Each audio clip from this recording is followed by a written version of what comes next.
ದ್ವೇಷ ಭಾಷಣ ಕಾಯ್ದೆಯನ್ನ ಇನ್ನೂ ಕೂಡ ರಾಜ್ಯಪಾಲರು ಅದನ್ನು ಪಾಸ್ ಮಾಡಿಲ್ಲ. ಇದರ ಬೆನ್ನಲ್ಲೇ ಅದನ್ನ ಆಕ್ಷನ್ ತೆಗೆದುಕೊಂಡಿರೋ ವಿಷಯವಾಗಿ ಸಿಟಿ ರವಿ ಅವರು ಅಸಮಾಧಾನವನ್ನು ವ್ಯಕ್ತಪಡಿಸಿದ್ದಾರೆ. ತರೀಕೆರೆ ಹಿಂದೂ ಮುಖಂಡರಿಗೆ ಪೊಲೀಸರು ನೋಟಿಸ್ ಅನ್ನು ಕೊಟ್ಟಿದ್ದಾರೆ. ದ್ವೇಷ ಭಾಷಣ ಕಾಯ್ದೆ ಜಾರಿಗೂ ಮುನ್ನವೇ ಆ ಆಕ್ಟ್ನ ಅಡಿಯಲ್ಲಿ ದೂರನ್ನ ದಾಖಲು ಮಾಡಿಕೊಳ್ಳಲಾಗಿದೆ.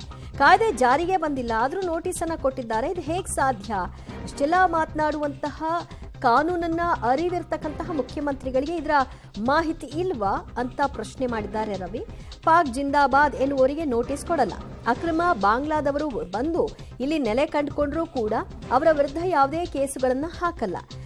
ಆದರೆ ಯಾರು ಪ್ರತಿಪಕ್ಷದವರು ಏನೇ ಮಾತನಾಡಿದ್ರು ಅದರಲ್ಲಿ ವಿಷಯ ಗಂಭೀರತೆ ಇರಲಿ ಇಲ್ಲದೆ ಇರಲಿ, ದ್ವೇಷ ಭಾಷಣ ಕಾಯ್ದೆಯಡಿಯಲ್ಲಿ ನೀವು ಕೇಸ್ ಹಾಕ್ತೀರಿ ಅಂದರೆ ಹೇಗೆ ಅನ್ನುವಂಥ ಪ್ರಶ್ನೆಯನ್ನು ಮಾಡಿದ್ದಾರೆ ಸಿಟಿ ರವಿ. ಮಸೂದೆ 2025 ಜಾರಿಗೆ ಬಂದಿಲ್ಲ. ಈಗಾಗಲೇ ರಾಜ್ಯಪಾಲರು ಕೂಡ ಅದನ್ನು ತಾತ್ಕಾಲಿಕವಾಗಿ ರಿಜೆಕ್ಟ್ ಮಾಡಿರುವಂಥದ್ದು. ಕಾಯ್ದೆ ಜಾರಿಗೆ ಬರೋದಕ್ಕಿಂತ ಮುಂಚೆನೇ ಈಗಾಗಲೇ ಸರ್ಕಾರ ಪೊಲೀಸರನ್ನು ಬಳಸಿಕೊಂಡು ಬಲವಂತವಾಗಿ ಈ ಕಾಯ್ದೆಯನ್ನು ಜಾರಿಗೆ ತರೋಕ್ಕೆ ಮುಂದಾಗಿರುವಂಥದ್ದು. ಅದಕ್ಕೆ ಏನು ಉದಾಹರಣೆಯಾಗಿ ನಿನ್ನೆ ಚಿಕ್ಕಮಗಳೂರಿನ ತರೀಕೆರೆಯಲ್ಲಿ ನಡೆದಂಥ ಹಿಂದೂ ಸಮಾಜೋತ್ಸವ ಕಾರ್ಯಕ್ರಮದಲ್ಲಿ ವಿಕಾಸ್ ಪುತ್ರ ಅವರಿಗೆ ನೀವು ಹೀಗೆ ಭಾಷಣ ಮಾಡಬೇಕು ಅಂತ ನೋಟಿಸ್ ಕೊಟ್ಟಿರೋದು ಈಗಾಗಲೇ ಸಾಕಷ್ಟು ಚರ್ಚೆಗೆ ಕಾರಣ ಆಗಿರುವಂಥದ್ದು. ಈ ಬಗ್ಗೆ ಮಾತನಾಡೋದಕ್ಕೆ ಸಿಟಿ ರವಿ ಅವರು ಕೂಡ ನಮ್ಮ ಜೊತೆ ಇದ್ದಾರೆ. ಅವ್ರನ್ನೂ ಸಹ ಮಾತಾಡ್ಸೋಣ. ಸರ್, ಇನ್ನೂ ಕಾಯ್ದೆ ಜಾರಿಗೆ ಬಂದೇ ಇಲ್ಲ, ಈಗಲೇ ಸರ್ಕಾರ ಕಾನೂನು ಕಾಯುವಂಥ ಪೊಲೀಸ್ನವರನ್ನ ಬಳಸಿಕೊಂಡು ಬಲವಂತವಾಗಿ ಈ ಕಾಯ್ದೆನ ಜಾರಿಗೆ ತರೋಕ್ಕೆ ಮುಂದಾಗಿರುವಂಥದ್ದು. ಪೊಲೀಸರಿಗೆ, ಪೊಲೀಸ್ ಇಲಾಖೆಗೆ, ಗೃಹ ಇಲಾಖೆಗೆ ಕಾನೂನಿನ ಅರಿವು ಮೂಡಿಸಬೇಕಾದ ಅವಶ್ಯಕತೆ ಇದೆ. ಯಾಕೆಂದರೆ ದ್ವೇಷ ಭಾಷಣ ಕಾಯ್ದೆ ಇನ್ನೂ ರಾಜ್ಯಪಾಲರ ಸಹಿಯೇ ಬಿದ್ದಿಲ್ಲ. ಆಗಲೇ ಇವರು ದ್ವೇಷ ಭಾಷಣ ಕಾಯ್ದೆ ಅನ್ವಯ ನಿಮಗೆ ಕ್ರಮ ಕೈಗೊಳ್ತೀವಿ ಅಂತ ಹೇಳ್ತಾರೆ ಅಂತ ಹೇಳಿದರೆ ಇದು ದಾಷ್ಟ್ಯ. ಮತ್ತು ಹಿಂದೂ ಅನ್ನುವ ವಿಚಾರಕ್ಕೆ ಇವರು ಎಷ್ಟು ವಿರೋಧ ಇದ್ದಾರೆ ಅನ್ನೋದನ್ನು ಕೂಡ ತೋರಿಸುತ್ತೆ. ಹಿಂದೂ ಸಮಾಜೋತ್ಸವ ನಡೀತಾ ಇದೆ. ಹಿಂದೂ ಸಮಾಜೋತ್ಸವದ ಉದ್ದೇಶ ಏನು?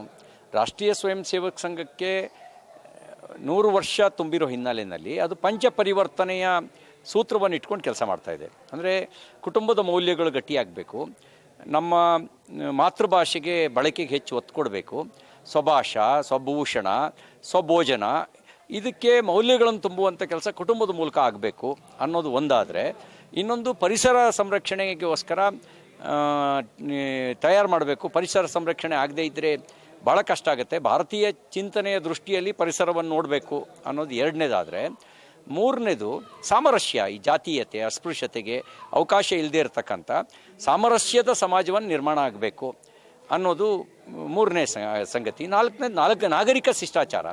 ನಾಗರಿಕ ಶಿಷ್ಟಾಚಾರವನ್ನು ಪ್ರತಿಯೊಬ್ಬರು ಪಾಲಿಸೋದ್ರ ಮೂಲಕ ಅದನ್ನು ಗೌರವಿಸಬೇಕು. ಹೀಗೆ ಈ ಥರದ ವಿಚಾರಗಳನ್ನು ಇಟ್ಕೊಂಡು ಕೆಲಸ ಮಾಡ್ತಿರ್ತಕ್ಕಂಥ ಒಂದು ಸಂಘಟನೆ ಅದರ ಸಮಾಜೋತ್ಸವಕ್ಕೆ ನೋಟಿಸ್ ಕೊಡ್ತಾರೆ ಅಂದರೆ ಇದು ದಾಷ್ಟ್ಯ. ಈಗ ಅವ್ರು ಮಾಡಬೇಕಾಗಿದ್ದ ಕೆಲಸ ಏನು? ಅಲ್ಲಿ ಬಾಂಗ್ಲಾದೇಶಿ